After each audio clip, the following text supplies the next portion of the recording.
Este é o 5º vídeo da série Visão Espírita. Nele, vamos tratar de um assunto muito importante que exerce maior ou menor influência na vida de todas as pessoas.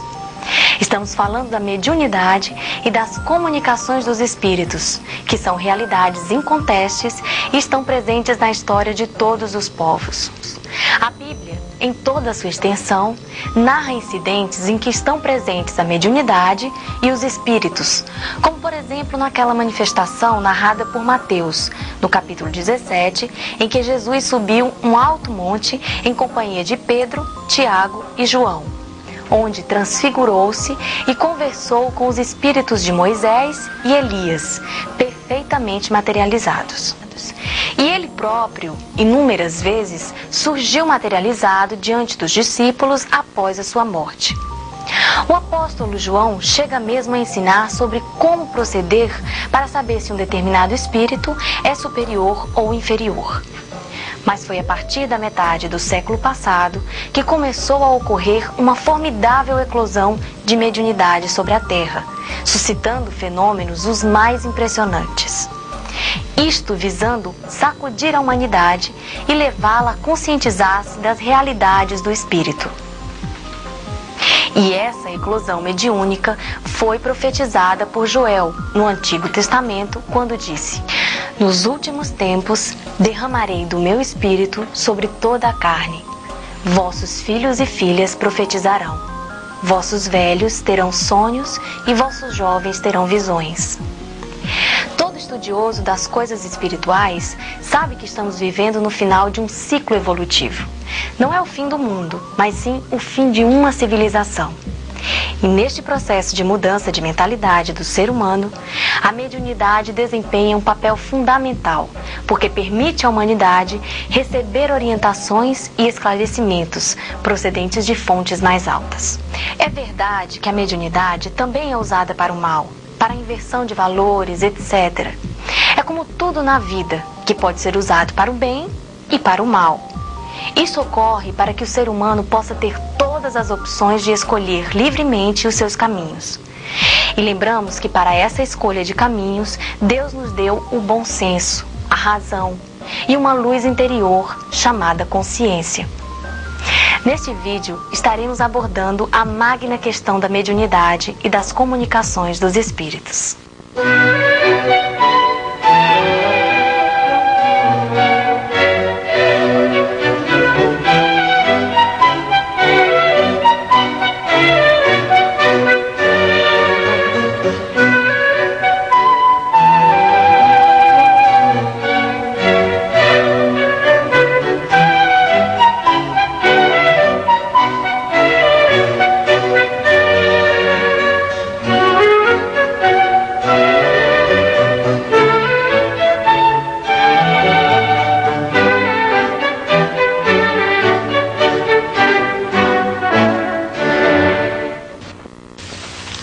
Algumas perguntas que andam na cabeça de muita gente dizem respeito à mediunidade. O que é? Como funciona? Para que serve? Prejudica? Favorece? O que fazer? E muitas outras. A mediunidade, inclusive, incomoda muita gente, sendo mesmo veículo de muitas perturbações. Vamos começar pela primeira pergunta. O que é?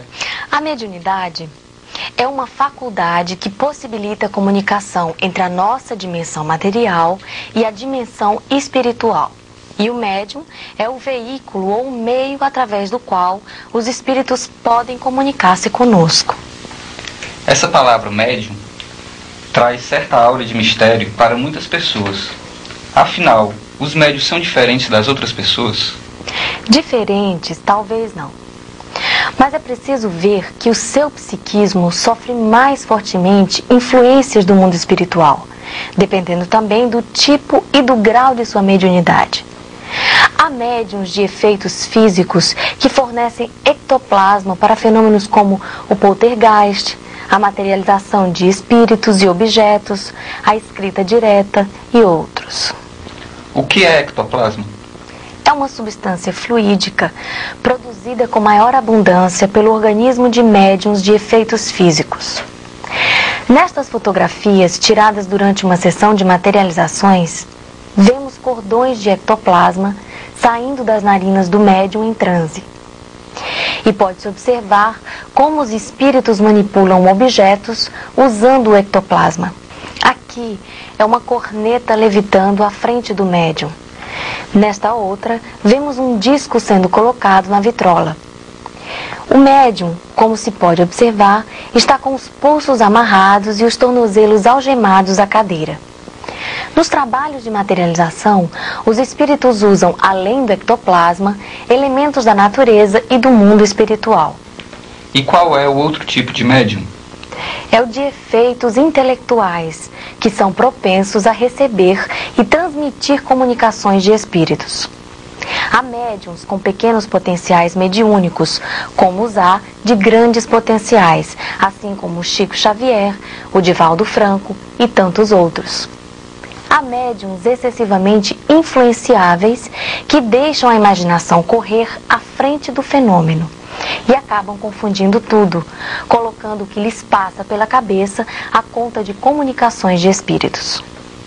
Mas há também, e felizmente são muitos, os que são responsáveis e equilibrados, que sabem ponderar e discernir, que são seguros em suas comunicações.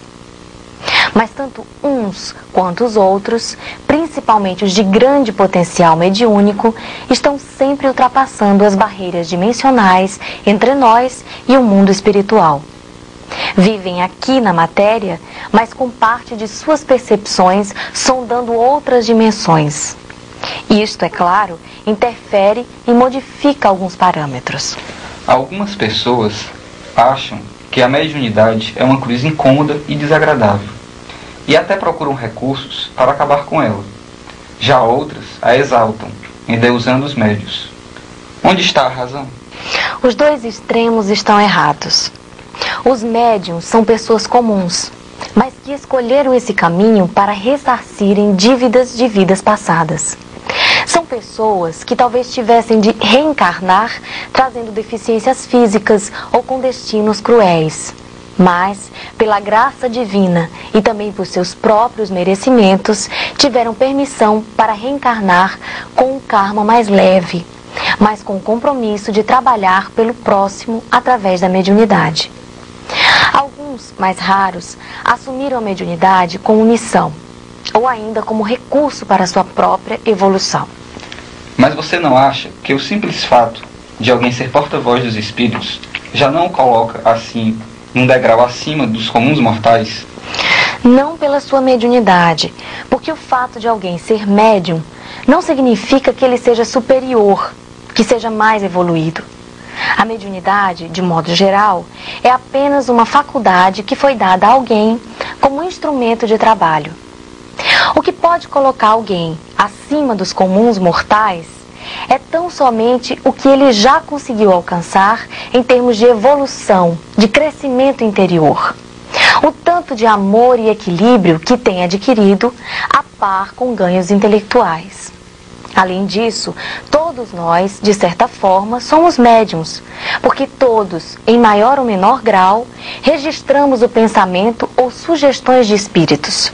Embora, normalmente, entende-se como tal aquela pessoa que tem maior potencial mediúnico, que consegue, de fato, superar as barreiras dimensionais ou fornecer ectoplasma para os espíritos poderem fazer-se presente, de forma visível e tangível aqui na nossa dimensão. Muita gente acha que a mediunidade é uma cruz incômoda e chega mesmo a procurar meios para deixar de ser médium. Isto é possível? Não existem fórmulas ou meios para alguém deixar de ser médium. É verdade que os espíritos superiores têm sempre recursos para chegar a diferentes soluções, quando há permissão e merecimento. Mas, de modo geral, devemos ver na mediunidade um canal de comunicação entre o nosso mundo e a dimensão espiritual. O médium, quando em plena atividade, no cumprimento de seus compromissos espirituais, recebe naturalmente proteção. Quando ele abandona a tarefa por preguiça, comodismo, etc., por algum tempo ainda, os amigos espirituais costumam protegê-lo, procurando levá-lo de volta ao trabalho. Mas, Com o passar do tempo, quando ele não a reassume, geralmente acabam abandonando a sua sorte. Aí, ele passa então a ser um campo aberto para o submundo espiritual. Coisa parecida acontece com aqueles que são chamados para o trabalho mediúnico e não assumem.